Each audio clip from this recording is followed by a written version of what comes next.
नमस्ते। आज के इस विश्लेषण में हम एक बेहद ही दिलचस्प विषय पर चर्चा करने वाले हैं।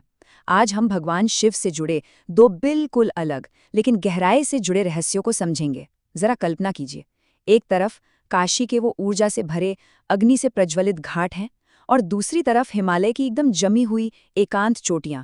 दोनों ही स्थानों का माहौल बिल्कुल अलग है, लेकिन इन दोनों ही जगहों के रहस्य सच में अनंत हैं।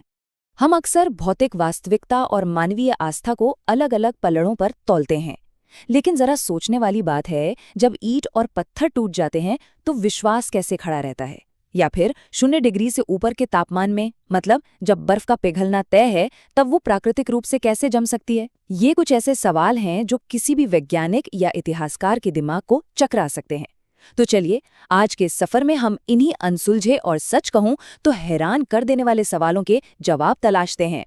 तो भाग 1, काशी, अविनाशी आस्था। चलिए सीधे इतिहास के पन्नों में चलते हैं और उस शहर की बात करते हैं जिसने समय के सबसे कठोर प्रहारों को झेला है। इतिहास के दस्तावेजों पर नजर डालें तो 17वीं शताब्दी का वो समय आता है जब मुगल बादशाह औरंगजेब ने काशी विश्वनाथ मंदिर को तुड़वाकर वहां मस्जिद बनवा दी थी। हर तरफ एक घोर निराशा थी, लेकिन और यहीं पर कहानी पलटती है। विध्वंस के ठीक अगली सुबह ही एक बुजुर्ग पुजारी भोलानाथ को भगवान शिव का स्वप्न आता है। इसके बाद तो जैसे घटनाओं का सिलसिला ही शुरू हो गया। नाविकों ने दावा किया कि हर अमावस्या की रात गंगा के पानी पर एक अद्भुत रहस्यमय चमक दिखाई देती थी, बिल्कुल जैसे कोई गुप्त भस्म आरती चल रही हो। और बात यहीं खत्म नहीं होती। वर्षों बाद जब औरंगजेब की सेना ने दोबारा काशी की ओर रुख किया तो एक बेहद भयंकर तूफान ने उन्हें वहीं रोक दिया। ये पूरा घटनाक्रम इतिहास और आस्था के बीच के उस संगम को दिखाता है जहां चीजें केवल किताबों तक सीमित नहीं रहती। और उस सपने में सबसे बड़ी बात क्या थी? पुजारी भोलानाथ को सपने में शिव ने मुस्कुराते हुए एक ऐसा संदेश दिया जिसने सब बदल दिया। उन्होंने कहा, मेरी पहचान ईंटों में नहीं, मेरे भक्तों के दिलों में है। बस इस एक वाक्य ने पूरी कहानी का रुख ही मोड़ दिया। मतलब जो भौतिक रूप से नष्ट हो गया है उसका शोक मनाने से बेहतर है अपने भीतर की अटूट भक्ति को देखना। इमारतें भले ही टूट जाएं, लेकिन उस आंतरिक आस्था को तोड़ना बिल्कुल असंभव है। अब कुछ जमीनी चमत्कारों की बात करते हैं, जैसे माधव नाम का एक साधारण किसान जिसने अपनी पूरी जिंदगी दूसरों की सेवा में लगा दी। उसे गंगा की लहरों के बीच एक अदृश्य मुक्तेश्वर महादेव मंदिर दिखाई दिया। या फिर गौरी की कहानी ले लीजिए, जिसके पास अपनी मां के इलाज के लिए पैसे नहीं थे, लेकिन उसने केवल गंगा जल और सच्ची प्रार्थना से अपनी मां की गंभीर बीमारी को ठीक कर दिया। और वो गरीब शंभू जो खुद को मंदिर जाने के लायक ही नहीं समझता था, उसे गंगा आरती के दौरान आसमान में एक चमत्कारी दिव्य प्रकाश दिखा।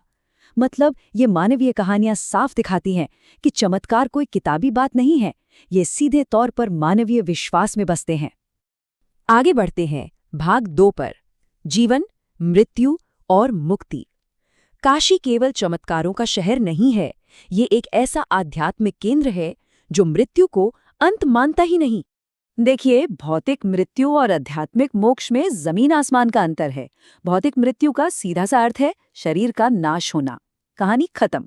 लेकिन आध्यात्मिक मुक्ति या मोक्ष, वो तो एक बिल्कुल नई शुरुआत है। अर्जुन और नारायण जैसे साधकों ने काशी में यही परम सत्य सीखा था। उन्होंने जाना कि मुक्ति का मतलब बस हाथ पर हाथ रखकर मृत्यु का इंतजार करना नहीं है, बल्कि अपने जीवन काल में ही सत्य और कर्म के जरिए अपने अंतर्मन को शुद्ध करना है।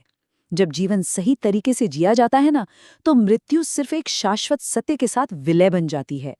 तो अब आते हैं भाग 3 पर, अमरनाथ अमर गुफा। काशी की गलियों और गहराइयों से निकलकर अब ये यात्रा सीधा बर्फीले हिमालय की ओर मुड़ती है। अब ये कहानी सच में हैरान करने वाली है। इस महान हिंदू तीर्थ की खोज असल में एक मुस्लिम चरवाहे बूटा मलिक ने की थी।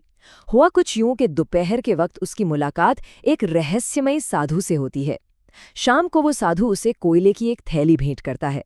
अब आधी रात को जब वो घर जाकर थैली खोलता है तो वो कोयला जादुई रूप से सोने के सिक्कों में बदल चुका होता है।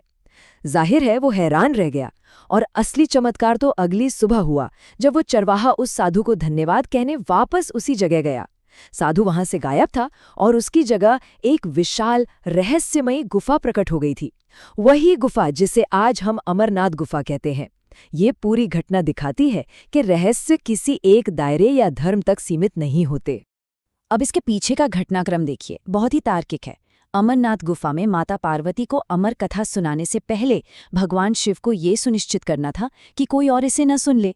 इसके लिए उन्होंने एक एक करके अपने सभी सांसारिक मोह त्याग दिए। सबसे पहले अपने वाहन नंदी को पहलगाम में छोड़ दिया, फिर अपने सिर से चंद्रमा को चंदनवाड़ी में उतारा, उसके बाद पिसू टॉप पर आकर सभी तरह के संघर्षों को पीछे छोड़ दिया और अंत में अपने गले के नाग को शेषनाग झील पर छोड़ दिया। मतलब परम सत्य को जानने से पहले हर तरह के सांसारिक जुड़ाव को पीछे छोड़ना ही पड़ता है। ये बात यहाँ बिल्कुल साफ हो जाती है। अब जो चीज सच में दिमाग को झकझोर कर रख देती है वो है यहाँ का विज्ञान, या यूं कहें कि विज्ञान की सीमा। जरा सोचिए, एक बर्फ का विशाल शिवलिंग प्राकृतिक रूप से तब बन रहा है जब बाहर का तापमान 0 डिग्री सेल्सियस से काफी ऊपर है। कोई तरीका ही नहीं है कि बर्फ जम सके, पर वो जम रही है। और तो और ये चंद्रमा के घटने बढ़ने के साथ अपना आकार भी बदलता है। गुफा में ऑक्सीजन और भोजन न के बराबर हैं, फिर भी आज भी वहां 2 कबूतर दिखाई देते हैं, जो माना जाता है कि उस अमर कथा के साक्षी थे। और शिवलिंग के ठीक बगल से लगातार बहने वाला वो पानी, आज तक कोई पता नहीं लगा पाया है कि वो पानी आखिर आ कहाँ से रहा है। और यही हमें ले आता है भाग 4 पर, जहां विज्ञान और चमत्कार मिलते हैं। आज के इस आधुनिक युग में जहां हर चीज का सबूत चाहिए, प्राचीन आध्यात्म और आधुनिक विज्ञान के बीच एक बहुत ही गहरा टकराव देखने को मिलता है। नासा के वैज्ञानिक अहमद की कहानी ही ले लीजिए। ये हमें बताती है कि जब सारा डेटा और सारे तथ्य फेल हो जाते हैं तो क्या होता है। अहमद पाकिस्तान में पैदा हुए, लंदन में पले बड़े और नासा में वैज्ञानिक बने, मतलब एक पक्के संशयवादी। वो भारत आए थे अमरनाथ के चमत्कारों को गलत साबित करने। गुफा पहुंचने पर उनकी मुलाकात एक रहस्यमयी रक्षक से हुई। अगले दिन वो रक्षक कहीं नहीं मिला, लेकिन जब अहमद ने अपने कैमरे की तस्वीरें देखी तो सच कहूं तो उनके होश उड़ गए। वो रक्षक कैमरे की हर एक तस्वीर में मौजूद था। इस अकल्पनीय ऊर्जा ने उस पूरी तरह से डेटा पर चलने वाले दिमाग को ऐसा उलझाया कि अंततः एक घोर संशयवादी को पूरी तरह से आस्तिक बना दिया। तो अंत में ये सब एक बहुत ही गहरे सवाल पर आकर टिक जाता है। काशी का पूरी तरह नष्ट होने के बाद भी फिर से उतखड़ा होना हो, या फिर अमरनाथ की गुफा में विज्ञान के नियमों को खुली चुनौती देती वो बर्फ। इन दोनों कथाओं को समझने के बाद एक विचार मन में जरूर आता है, क्या असली चमत्कार सच में बाहर होने वाली इन भौतिक घटनाओं में है, या फिर असली शक्ति उस अटूट मानवीय आस्था में है जो सदियों से हर विपरीत परिस्थिति के बाद भी इन्हें जीवित रखे हुए है। परम सत्य शायद किसी बाहरी चमत्कार में नहीं, बल्कि हमारे भीतर की उसी गहरी भक्ति में है जो हर मुश्किल को पार कर जाती है। इस चर्चा में साथ बने रहने के लिए बहुत बहुत धन्यवाद। उम्मीद है आज कुछ नए और गहरे दृष्टिकोण सामने आए होंगे।